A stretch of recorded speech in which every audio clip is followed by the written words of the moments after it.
네,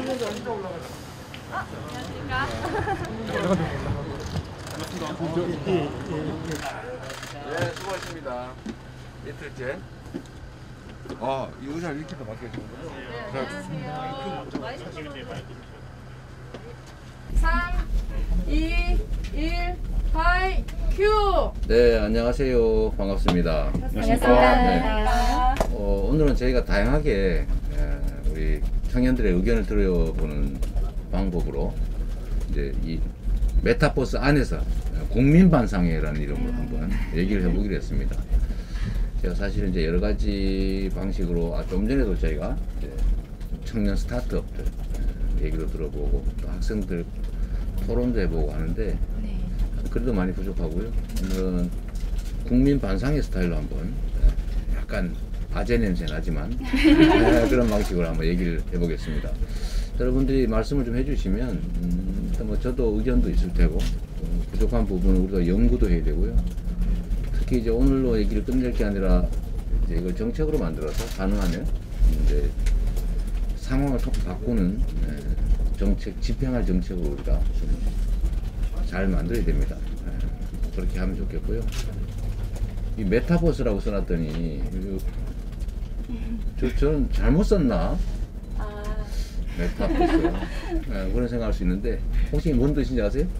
메타버스 말씀하시죠? 메타버스라는 게 가상 현실에서 이제 미래 세대에서는 이제 가상으로 사람들이 가상 세계에서 일을 한다는 개념으로 제가 알고 있거든요. 그거는 이제 머이타버스고 이건 마이타버스예요. 네, 메타. 이거 약간 아재성이 있는데 우리 저기 일정팀 기획팀이 만든 거예요. 그런 느낌을 주는 거죠. 네. 매주 타는 버스. 네, 경청 투어. 사람들 얘기 좀 듣고 전국 각지로 다니면서 한번 들어보려고 일부러 만든 겁니다. 왜 매일 안 타시고 매주 타세요?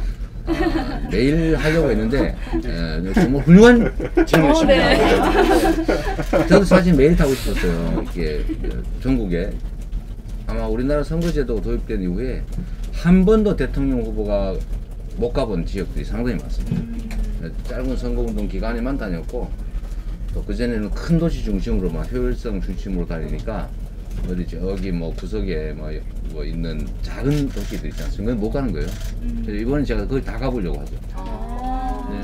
그러려면 이제 이런 그 수단이 필요한데 매일 가면 더 좋은데 이제 소위 말하는 서울에서 해야 될 일들이 조금씩 있어서 며칠은 이제 서울 캠프에서 하고 나머지는 또 전국을 다니고 매주는 다닌다 최소한. 그런 뜻이었습니다. 최소한 매주는. 매월은 아닙니다. 그것만 해도 돼요. 네네. 그래요. 이제 각각 소개를 간단하게 할게요. 이렇게 돌아가면서 하겠습니다. 저부터 할까요? 네, 우리 간단하게. 네, 대학을 2번 간 이서희라고 합니다. 나이는 30살이고요. 그런 거 비밀 아니에요? 저는 비밀할 거. 저는 괜찮습니다. 그래요? 네. 대학을 2번 가신 이서희 선생. 네, 반갑습니다. 반갑습니다. 반갑습니다. 본인의 주요 특징도 얘기해 주면 좋을 것 같긴 해요. 저는 일단 요즘에 MBTI가 유행이잖아요. 그래서 MBTI를 제가 총 5번을 해봤는데 그 5번이 다 똑같은 게 나왔어요. 그래요? 특이하시네. 그래서 이게 정말 확연한 나의 성향이구나. 저는 좀 성질이 좀 급하고. 그래요? 네. 그러시네. 제가 ENTP로 나왔거든요. 성질이 좀 급하고 좀 임근근에 뛰어난. 저는 제 자신이 그렇다고 생각을 하고 있고요. 그리고 지금은 말을 천천히 하려고 굉장히 노력하고 있습니다. 그래도 빠르세요. 그래요? 천천히 해보겠습니다. 저하고 비슷합니다. 네, 다음에 우리 안 선생님. 네, 저 이름은 강인구라고 하고요. 지금 사업하고 있는데 스타트업으로서 그러세요? 지금 부산에 이제 해운대 쪽에 사무실이 있고 공장은 김해에 있어서 지금 이제 스타트업 대표로서 여기 와서 후보님과 말씀 나누기 위해서 왔습니다. 어떤 스타트업 하세요? 지금 근적외선 기기를 이제 제조하고 근적외선 기기. 근적외선 기기. 네. 원적외선이 아닌 근적외선. 맞습니다. 근데 이거는 뭐 어떤 특장점이 있습니까? 홍보 삼아? 일단 사람들의 건강에 좋습니다. 아, 네. 원적 위선보단 이제 훨씬 더 좋다. 아, 안전하고. 예, 그렇습니다. 자, 그러면 우리 박 선생도 소개하시죠. 네, 저는 박원진이라고 하고요. 2년 전에 결혼해서 올해 2월에 드디어 출산을 해가지고 오. 8개월 된 남자아기를 키우고 있습니다. 네. 육아를 하시는. 네, 너무 예뻐요. 인정합니다. 저희 그 둘째 형님이 쌍둥이를 낳았는데 저한테 맨날 사진을 보내는 거예요. 야, 이쁘지 않니? 이쁘지 않니? 근데 저희 제가 어머니- 보니까 솔직히 객관적으로 저희 흔쾌히 어머니도 동의하기 어려워. 모든 사람에게 문자를 막 보내요. 그래. 맞아요. 오늘 이런 야 웃었다 이러면서 막. 그래서 아니 형님 이거 팔불출입니다. 상관없어. 이러면서. 그건 아니고 예쁘실 것 같아요. 네. 네. 민주 씨. 네, 안녕하세요. 저는 부산에서 예술을 하고 있는 네. 김민주라고 합니다. 예술? 무슨 예술 하세요? 저는 원래 시작은 연극으로 시작해서요. 네. 지금은 성우 활동도 하고 있고 미술 전시회도 참여하고 미술도? 네, 그리고 예술 행동 퍼포먼스 등의 예술 무대도 함께 하고 있습니다. 이건 뭐 종합 예술인이시군요. 네. 훌륭하십니다. 여러분 여기는 뭐 아시겠지만 해운대라고 하는 아주 예쁜 바다가 있는 그리고 문화의 도시이기도 하고 해양 도시이기도 하고 대한민국 제2의 도시 부산입니다. 오늘은 이제 많은 분들이 청년들의 문제, 그 중에서도 일자리 얘기를 한번 해보자고 해요. 여러분들 큰 관심이 있는 부분인데 이제 각자 고민들 제가 한번 들어보고요. 제가 사실은 뭐 맞는 건 아닙니다. 맞는 건 아니어서 최종적인 답이나 해결책을 제시하지는 못하겠지만 일단은 저도 권한을 가질 수도 있으니까 그럴 경우에 구체적으로 어떤 일을 할 수 있는지를 한번 같이 의논을 해보려고요. 어쨌든 주제는 뭐 지역 청년 일자리 뭐 이런 거니까 뭐 자유롭게 아무나 의견 주시고 또 문제가 있으면 지적하시고 뭐 야단 칠 거 있으면 좀 야단도 치고 그렇게 하시죠. 네. 아무나 하시죠. 아무나. 청일점. 먼저 제가 질문 드리도록 네. 하겠습니다. 원래 예정된 거는 이렇게 있었는데 양보하셨어요? 이렇게 제가 먼저 해도 되겠습니까? 상관없어요. 감사합니다. 자, 먼저 이제 하실래요? 자, 이렇게 아무나 하세요. 네, 그러면은 뭐 제가 먼저 해보겠습니다. 네. 제가 말이 제일 빠르니까요. 네. 저는 사실 대학을 2번 간 이유가 일단 취업에 직결이 되는 거죠. 처음에는 무역이라는 과를 전공을 했는데 부산이라고 하면 무역이 굉장히 뭐 갈 곳이 많지 않냐, 일을 하기 좋지 않냐라고 생각을 할 수 있지만 제가 무역학과에서 졸업을 하고 취업을 준비하면서 부산에 있는 기업들이 굉장히 좀 작은 기업이 많다. 네. 그리고 그 작은 기업들이 다 비슷비슷하다. 이런 생각이 들었어요. 네. 그래서 제가 실제로 일을 해보니까 뭐 급여나 복지 이런 것들이 제일 체감을 하고 피부로 와닿는 부분인데 그런 것들을 봤을 때 제 미래가 좀 암울하다, 좀 좌절이 많이 들더라고요. 그런 것 때문에 또 조건에 따라서 이직도 하고 또 퇴직을 한 후에 잠깐 준비도 해보고 그랬는데 그렇게 해도 갈 수 있는 게 다 비슷비슷했어요. 그렇다 보니까 이제는 제 미래를 그릴 때 다시 거꾸로 되돌아보기 시작을 한 거죠. 이렇게 좌절스럽고 미래가 그려지지 않는데 다시 한번 내 적성을 생각을 해보자. 저는 좀 운이 좋은 케이스로 그래서 지금은 이제 하고 싶은 일을 준비를 하게 됐어요. 대학에 다시 가서. 그렇지만 이제 제가 직접적으로 느낀 거는 부산에 있는 기업들은 다 좀 소기업이 많고 네. 소기업이다 보니까 대기업과 뭐 복지나 급여 이런 것들이 굉장히 격차가 크더라고요. 그런 것들이 좀 크다라는 그런 기준이 바뀌지 않으니까 네. 내가 여기서 다른 걸 준비를 해도 또 비슷비슷하겠다. 네. 그런 좌절감이 제일 컸고 네, 대기업들이 또 실제로 부산에 많이 없더라고요. 대기업을 위주로 돌아가는 뭐 공기업이나 중견기업이나 이런 것들이 없으니까 더더욱 소기업과 격차는 벌어지고 그러면서 청년들 저를 비롯해서 취준생들은 조직에 오래 머무를 수 있는 이유가 점점 줄어들고 그래서 미래에 대한 좌절감이 제일 컸던 것 같아요. 회사를 다니면서도 많이 그런 부분이 컸습니다. 네. 우리 다음에 아무나. 네. 저도 비슷한 얘기여서요. 우리 저기 누구예요? 박원진 씨는 이제 양육 문제, 경력 단절 문제까지 막 겹치겠어요. 네, 거의 비슷한데요. 부산에서 애 키우면서 직장 다니는 게 가능한 건 공공기관 아니면 대기업인데 아까 말씀하셨듯이 대기업이 부산에 거의 없고 네. 대부분 중소기업 아니면 흔히 소상공인이라고 말하는 그냥 식당이라던가 이런 마트 애기 키우면서 다닐 수가 없거든요.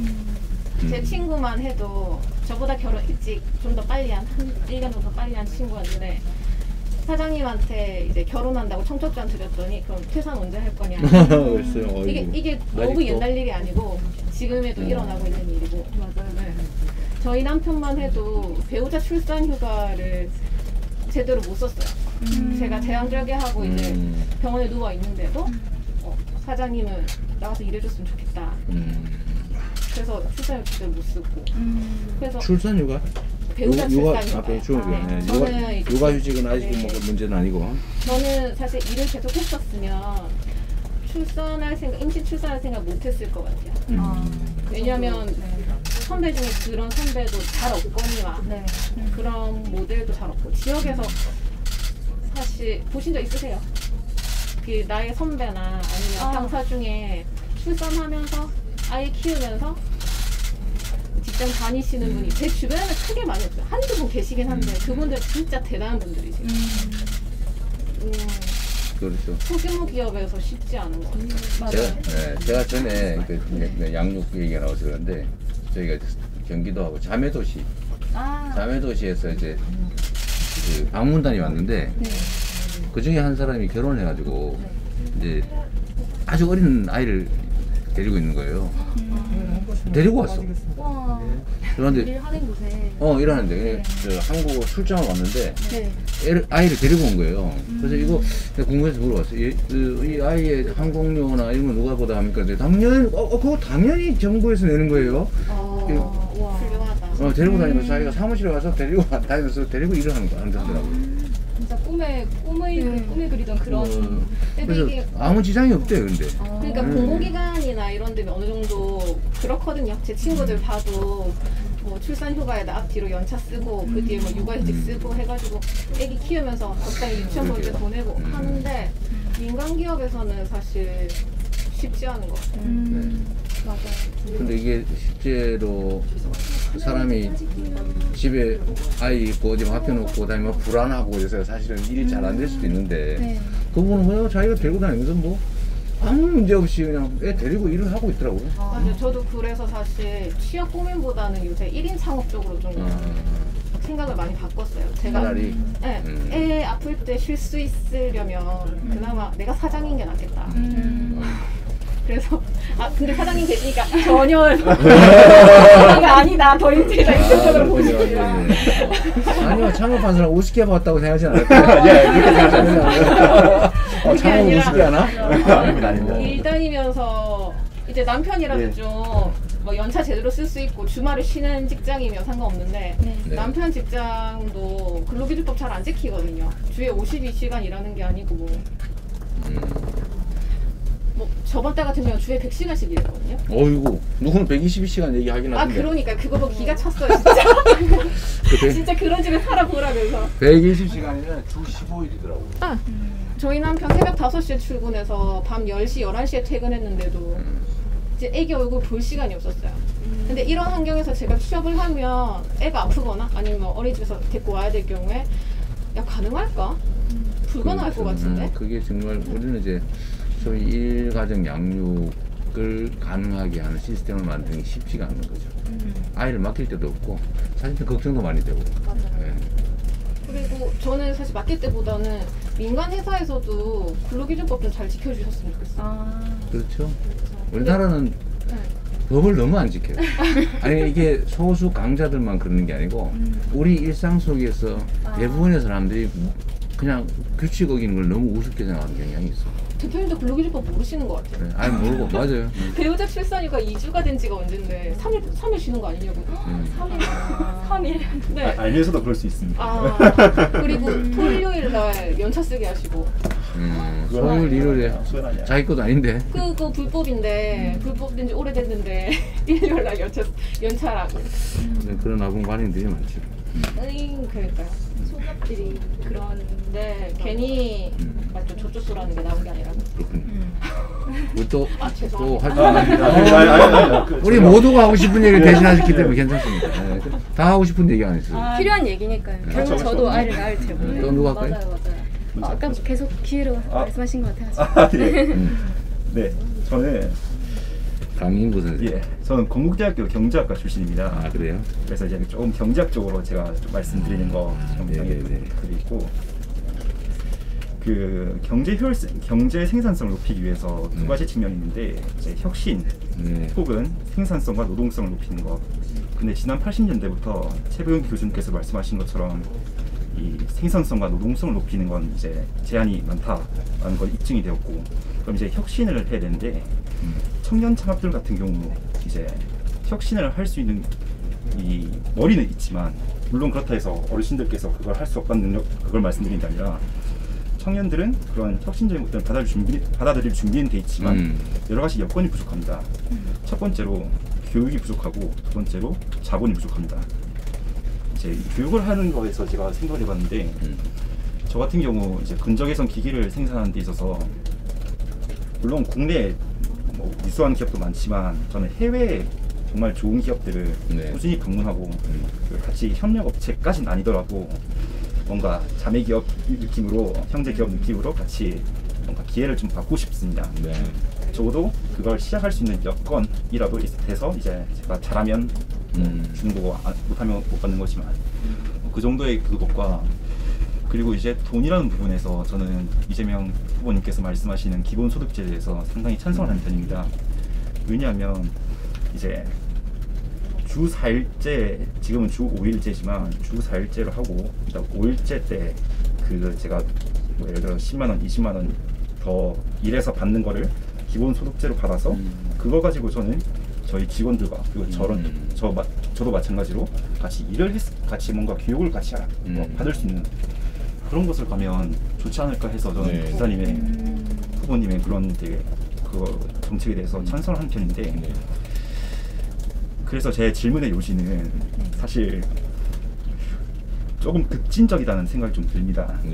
지금 이제 선별적으로 이런 것들을 지급해야 된다라는 지금 문재인 대통령님의 장관님도 그렇게 지금 말씀을 하시는데, 선별적으로 하지 않고 이 전체적으로 이걸 하는 것을 과연 후보님께서 대통령이 되신다면 이걸 실행하실 수 있는지 거기에 대한 의견을 좀 듣고 싶습니다. 이거 뭐 주요 정책에 관한 거니까 지금 이제 말씀을 좀 드릴 수 있는데, 이건 일반적인 살림살이에서 똑같아요. 이미 확보된 돈을 그걸 쓸 때는 선별해서 꼭 필요한 데도 쓰는 게 맞아요. 그런데 만약에 추가로 돈을 마련해야 되는데 우리가 모이면 계획을 한다고 치자. 계획을, 그죠? 동창회든 뭐든 계획을 하는데 아예 이미 회비 10,000원 딱 정해져 있어요. 이걸 어디다 쓸지는 가장 효율적인 데를 골라 쓰는 게 맞습니다. 그런데 회비 올려야 되는데 회비를 올려야 돼. 지금 회비를 올려야 되는데 회비 많이 내는 사람은 혜택을 빼고 회비를 못 낼 정도의 어려운 사람은 더 주자 고 하면 회비를 올리는 게 불가능합니다. 이거는 이제 고정적으로 사람들이 생각하고 고착되기 때문인데, 지금 현재 상태에 있는 재원을 잘 쓸 때는 당연히 선별해서 더 어려운 데 쓰는 게 맞죠. 근데 앞으로 우리가 이걸 동적으로 늘려야 된다라고 보면, 늘릴 때 이 두 분은 먹고 살만 하시니까 세금 많이 내시고 이분은 어려우시니까 세금 내지 말고 혜택만 봅니다. 자, 이쪽 세금 내세요. 그럼 되겠냐고. 불가능해요. 이런 점 때문에 사회적 합의가 안 된다는 거죠. 이제 북유럽 같은 경우는 세금을 올리면 자기들이 받는 혜택이 늘어나는 걸 이미 체감적으로 알고 있기 때문에 그건 증세에 별로 반감이 없어요. 근데 우리는 세금 올린다고 10원만 올려도 난리가 납니다. 왜냐? 세금 올리는 거를 제대로 나를 위해 썼다는 경험이 없어요. 다 쓸데없는데 무슨 예를 들면 간접적인데 나 많이 썼고 인프라 구축은 직접 혜택이 없잖아요. 뭐 이 항만 만들기 나하고 무슨 상관이 있냐고. 또는 예를 들면 뭐 저쪽에 저 산에다가 무슨 등산로 보수하는 게 나하고 무슨 상관이 있냐고. 그냥 그런 데 쓰잖아요. 그죠? 안 쓸 수 없잖아. 그러니까 그런 것에 대해서 이제 박탈감을 느껴서 증세를 정말로 싫어하거든요. 그래서 요거는 거둔 거 다 나눠드릴게요. 여기는 수입이 좀 낮으니까 500원 내시고, 여기는 800원 내고, 여기 아마 1,500원 내고, 아마 한 3,000원 내고, 평균 해가지고 똑같이 이렇게 하면 손해를 일단 덜 보는 것 같고 억울하지 않고 저항감이 떨어진다. 근데 다만 이거를 한꺼번에 너무 많이 하긴 어렵기 때문에 조금씩 해보는 거죠. 그래서 급진적이 아닌 거지. 한꺼번에 확 해버리겠다 이러면 형들은 급진적으로 할 수 있겠지만 우리가 논쟁의 여지가 있다고 해서 포기하고 시도를 안 해버리면 영원히 불가능하고 조금 해보자는 게 그렇죠. 조금. 그러다가 이거 아니다 지금 안 하면 되지. 근데 괜찮다 하면 늘려가면 돼. 우리는 복지 지출을 늘려야 되고 복지 지출을 늘려야 경제가 성장한다는 게 이미 십수년 전에 난 세계적인 결론입니다. 네, 우리도 알고 있어요. 양극화가 왜 문제예요? 불평등 때문에 자원이 제대로 효율을 발휘하지 못해서 저성장이 오고 저성장의 그 결과마저 누구가 너무 독점하니까 점점 상황이 나빠져가지고 지금 우리가 이 함정이 빠져버린 거예요. 저성장과 불공정의 악순환 함정이 빠져버린 거예요. 그래서 우리가 저성장을 극복하기 위해서는 공정성을 회복해야 되고 공정성을 회복하는 게 양극화를 완화하는 길이고 그게 우리 파이를 키워서 함께 사는 길이라는 건데 이걸 잘 인정을 안 하려고 그래서 그런 면이 있어요. 부분적으로 보면 맞는데 공태적으로 보면 사실은 그 부분적 정의인 거지. 지금 기본소득제가 여러 사람들에게 이게 복지 개념으로 알려져 있는데 조금 더 골자를 보면 이게 투자 개념이지 않습니까? 그렇죠. 네. 이게 사람들에게 좀 더 광고될 필요가 홍보가 좀 더 이루어져야 될 필요가 있다고 생각합니다. 특히 부산에 계신 어르신들은 그렇지. 일단 대구 가면 돼. 제가 특정 지역 말씀드려 죄송하지만 이제 그런 분들은 아예 길을 닫고 그렇죠. 정치적 성향이 있으니까요. 근데 제가 이 말씀 드린 거는 그게 제 기업에 제 회사에 도움될 거라 생각해서 말씀드린 겁니다. 어떤 면에서? 아까 말씀드린 것처럼 좀 금요일 날엔 같이 어디 가서 배우고 싶습니다. 네, 맞아요. 이게 지금 이제 넷마블이라는 게임에 가면 기본적으로 게임 먼지를 줘요. 근데 다 이름은 또 줘. 이름은 또 줘. 왜 주냐? 불쌍해서 주냐? 아니고요. 회원 유지를 하려고. 안 그러면 게임이 안 되거든. 누가 자꾸 따가지고 저 싸움 놓고 이 사람들 잃어. 그래서 나가버려. 잃었어, 나갔어. 이 사람이 자꾸 따서 모았어. 나중에 어떻게 되겠어요? 게임이 없어져요. 그래서 계속 줘. 다 모아. 다 모아봤자 의미 없잖아요. 그래서 계속 주는. 그게 기본소득이 개념이. 하여튼 그렇고요. 근데 홍보 얘기하셨는데 그 말 진짜 맞아요. 객관적으로는 진실인데 이 뭐라 그럴까 이렇게 의식화 아니면은 고정관념, 세뇌 이런 것 때문에 제대로 판단 안 하는 경향들도 많이 생기죠. 그래서 신화도 많은 세상입니다. 정보가 많은 세상일수록 정확하고 팩트에 기반한 진실만 유통되는 사회 같지만 실제로는 신화가 많아요. 이 요새 젊은 남성 여성들 간에 오해도 상식도 그런 것들이 꽤 있습니다. 난 그 중에 대표적인 게 그거라고 생각해. 20대 남성들이 여성 할당제 때문에 피해봤다. 폐지하자 이거 있잖아요. 실제로 여성을 위한 할당제는 거의 없고 성할당제예요. 특정 성이 30% 이하로 내려가지 않게 하자. 그래서 누가 혜택 보냐면 공무원 시험이나 이런 데서 남성들이 혜택 봅니다. 오히려. 선생님들이나 뭐 공무원 시험에요. 거의 여성들이 돼요. 우리가 경기도나 이런 통합공채에 보면요. 여성들이 성적이 더 높아. 그래가지고 숫자가 너무 많아요. 그래가지고 이걸 조정해 강제로. 무조건 남성이 30% 할당하고 여성들은 성적이 더 높은데도 탈락이에요. 근데 이게 현실인데도 피해를 본다고 생각하는 사람이 많잖아요. 그리고 이거를 아예 없애버리겠다, 이 할당제를 하는 분이 막 박수치고 이거 신화거든요. 대표적인 신화 중에 하나입니다. 근데 이거는 대화 부족에서 오는 거예요. 서로 대해보고 논쟁을 했으면 이게 팍 하는 채가 절대 대화를 안 해요. 그런 문제들이 있어요. 그럼 많습니다. 홍보 얘기도. 그래서 이게 정부가 재정을 확보해가지고 기업 측에 지원을 하는 게 기존의 방식이었는데 옛날에는 효과가 있었어요. 투자금이 부족하던 시대입니다. 근데 지금은 투자할 곳이 없는 시대인데 거기다 기업에다 막 몰아주면 기업 경제가 성장하냐? 성장 안 합니다. 더 쌓일 뿐이지. 근데 그럴 때는 소비 수요를 늘려줘야 됩니다. 근데 이 사실에 대해서도 정치적 원리가 작동하죠. 이재명을 공격해야 되니까 저 사람 맨날 돈만 주자 그래. 네, 어쨌든 끊임없이 설득해야죠. 뭐. 자, 네, 제가 마지막이네요. 맞아. 네, 지금 제가 부산에서 청년 문화예술 활동을 하면서 많은 청년 예술가 분들이 입을 모아서 이런 농담을 해요. 우리는 십잡스가 뭔지 아세요? 십잡스? 10개의 직업이 있다고. 십잡스. 십잡스. 네, N잡스는 들어봤는데. 엔잡스만 N잡스는 그 10가지 십잡스. 조심해야겠네요. 네, 조심해야 돼요. 제가 보기에는 약간의 그런 의도가 든 내용 같은데요. 네, 맞습니다. 약간 원망과 깜짝 놀랐어요. 아니요. 이해합니다. 네. 조심해야지. 저 역시도 예술인이지만 이제 강의도 나가고 뭐 스텝 일도 한다면 스텝 일도 하고 되게 다양한 일을 동시에 해야지 예술인들이 생계를 이어나가요. 근데 이제 저희가 오롯이 저희의 예술로서 생계를 이어가기에는 아직 부산에서는 그렇죠. 네, 많이 힘들어요. 그래서 지원 사업 같은 경우에도 단발적인 사업이 많기 때문에 청년 예술인들은 그 사업이 많지도 않지만 만약에 그 사업을 한다고 해도 그 사업이 끝나버린다면 다시 원점으로 돌아가는 그런 게 있거든요. 그래서 저희가 지속 가능하게 예술을 할 수 있고 또 기본 소득이 보장되면서 예술 활동을 할 수 있으면 좋은데 아직까지 그게 구축이 안 되고 있다는 현실이고요. 또 예술인들이 이제 자기 개발을 하고 연습을 할 수 있는 공간이 충분히 있으면 좋을 텐데 부산에서 그런 걸 공공기관이나 그런 곳에서 지원을 해주면 좀 더 예술인들이 자기 개발에 대한 발전이 있으면 좋지 않을까라는 생각을 해봅니다. 네. 역시 예술과 관련된 일을 하시니까 이 생각을 하시는 거예요.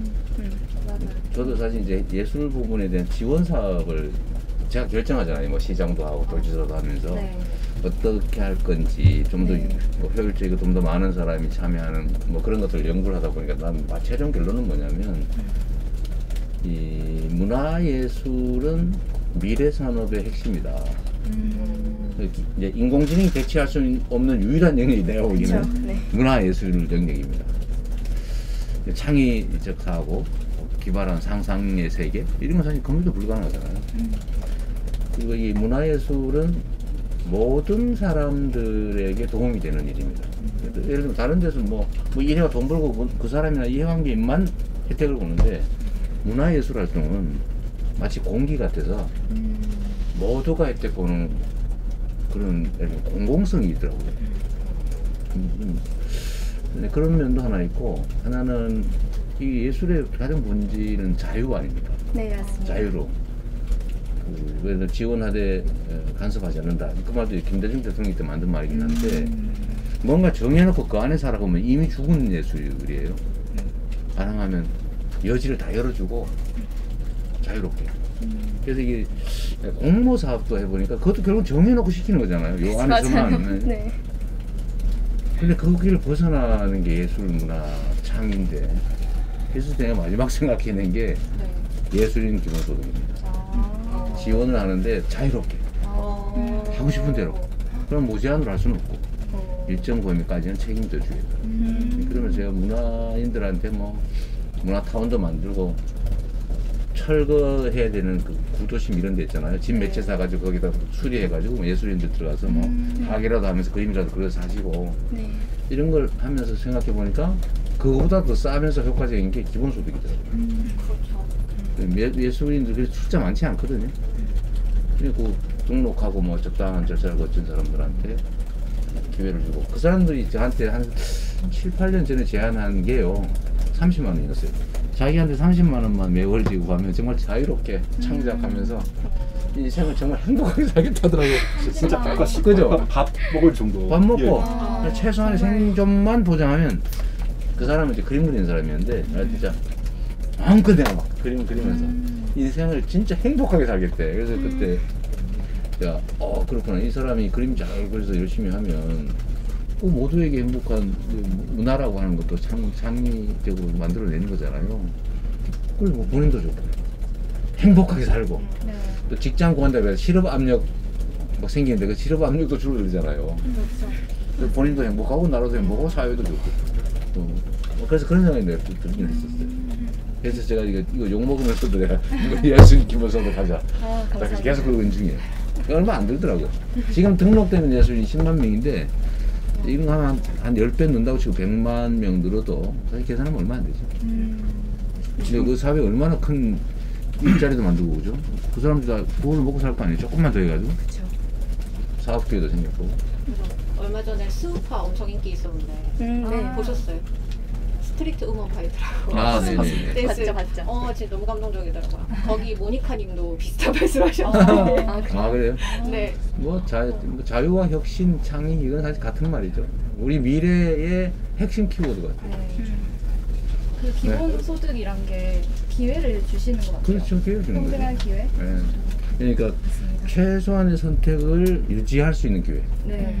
근데 이게 바닥에 닿으면 선택이 없어지잖아요. 조금 최저선을 올려주면 선택의 기회가 생겨나죠. 각자에게 자유롭게. 좀 올라갈 수 많이 생기지만 그래서 너무 많이 할 수는 없고 사회적 책임이 커지니까. 그런 생각이 들긴 해요. 너무에 대해 선이 많습니다. 지금 동부산 롯데와 원래 그 부시에 보면 이제 예술인 단지 네. 하려고 하지 않습니까? 네. 근데 그게 성공하려면 부산에 수요가 많아져야 되는데 많아지려면 지금 이제 추진하고 있는 유라시아 철도 건설 네. 그게 진행되었다 생각합니다. 그렇지. 근데 그렇지. 그거- 맞아요. 준비를. 그게 되려면 이게 북한이랑 북한이 열려야 되고요. 북한이 열리려면 일단 종전선언. 예. 종전선언부터 하고 동전. 그 이야기 그게 대한 동북아 예. 평화 체제가 구축돼야 되고 예. 그러려면 남북 중미 전 세계가 합의해서 북한을 어쨌든 비핵화를 가면서 개방 개혁하고 투자 국가로 만들고 신뢰를 회복해야죠. 그래야 열차길을 연결하지. 그럼 실제로 엄청난 부의 가치가 됩니다. 특히 부산이 부산- 딱 마지막 종착지이자 출발지가 되거든요. 그래서 되게 중요한 이게 여기서 말씀이네요. 기차를 타고 사람이든 물건이든 러시아나 그 중앙아시아를 통해서 유럽으로 바로 연결된단 말이에요. 네. 얼마나 많은 수요가 생겼어요. 그 일본은 전부 다 배 타고 와서 여기서 타고 가야지 여기서 터널 뚫어져가지고 그거 출발하게 하면 안 됩니다. 부산에서 참 그 해저터널로 뚫자는 사람 있다면서요? 해저터널로 많습니다. 일본으로 뚫자는 사람 많습니다. 많다고요? 그래서 진짜요? 그러셨나요? 작년에 부산시장 앞에서 그거 하자가 한 사람들 전부 다 반대 집회하고 막 그랬었어요. 나는 생각이 다른데 그걸 뚫어놓으면요 부산은 경유지가 돼버립니다. 그렇잖아요. 일본으로 가버리지다. 마지막 말단부 일본으로 가죠. 경유지가 돼버려요.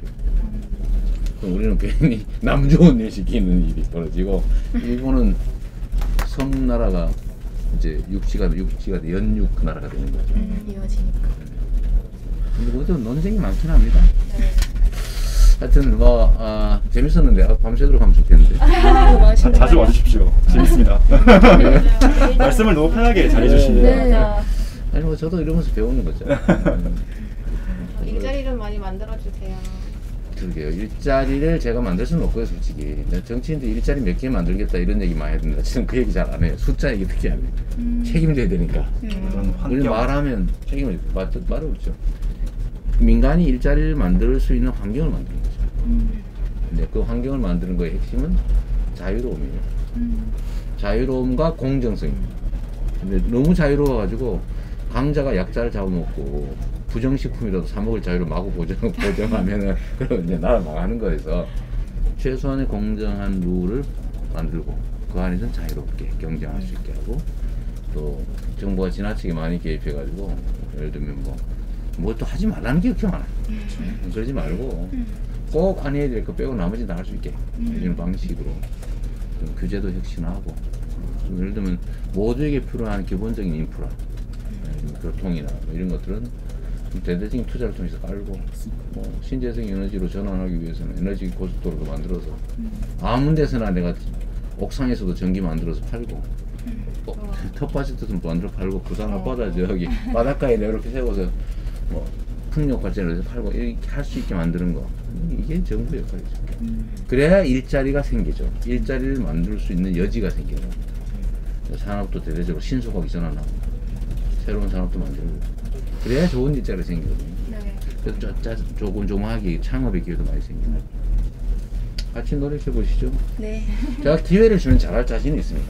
네, 부모님께서 말씀하셨듯이 나무 줄기를 튼튼하게 해야 가지도 흔들리지 맞아요. 않고 나뭇잎도 흔들리지 않는다고 하셨잖아요. 네. 그렇게 그런 같은 맥락이신 것 같아요. 그럼요. 뿌리가 튼튼해야 되고요. 네.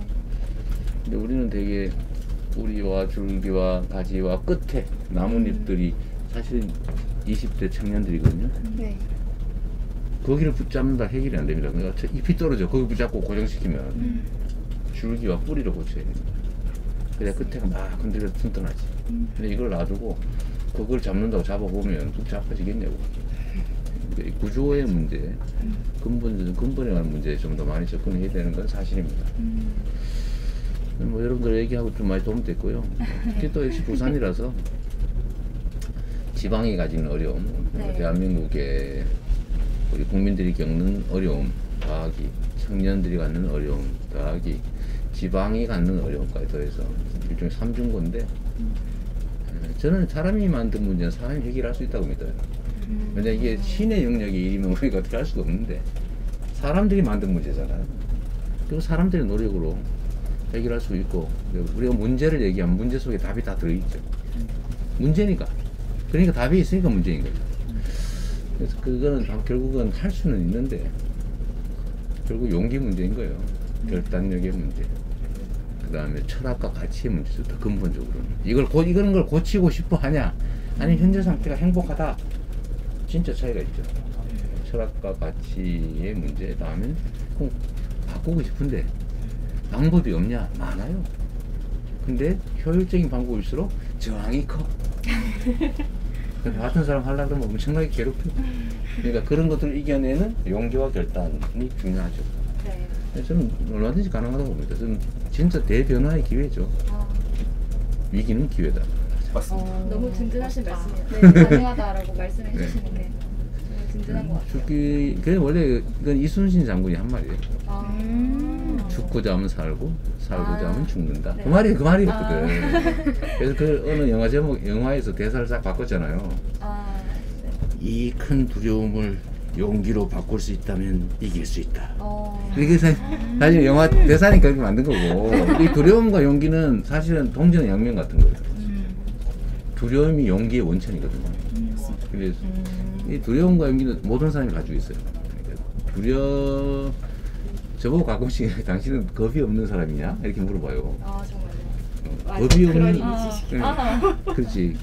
근데 겁이 없는 사람은 없어요. 근데 겁이 없는 사람이 가끔씩 있어. 그건 정신질환자입니다. 겁이 날 상황에서 겁이 안 나면 정신 문제가 있는 거예요. 저는 그런 이상한 사람 아닙니다. 그게 아닌데 그 두려움을 의지로 이겨내는 거죠. 네. 두려움을 직면하고 그걸 견뎌내는 의지, 그게 용기죠. 그런 게 있는 거지. 변화를 위해서. 네. 저 MBTI 검사로는 지금 현재 보여지는 거 완전히 반대입니다. 진짜요? 네, 그래요. 너무 감사하고요. 재밌었어요. 저희도 네. 재밌었어요. 즐거웠습니다. 다음 기회도 한번 얘기할 수 있는 기회를 가지고 우리 예술의 길로 성공하기 바랍니다. 여기는 경력 단절을 겪지 마시고 성공하는 여성으로 감사합니다. 반갑습니다. 대학 화이팅! 두 번 갔대. 대학 두 화이팅! 번. 잘 활용하려고. 파이팅 하겠습니다. 네. 세계를 제패하는 우리 유니콘이 되길 바랍니다. 감사합니다. 감사합니다. 네, 반갑습니다. 감사합니다.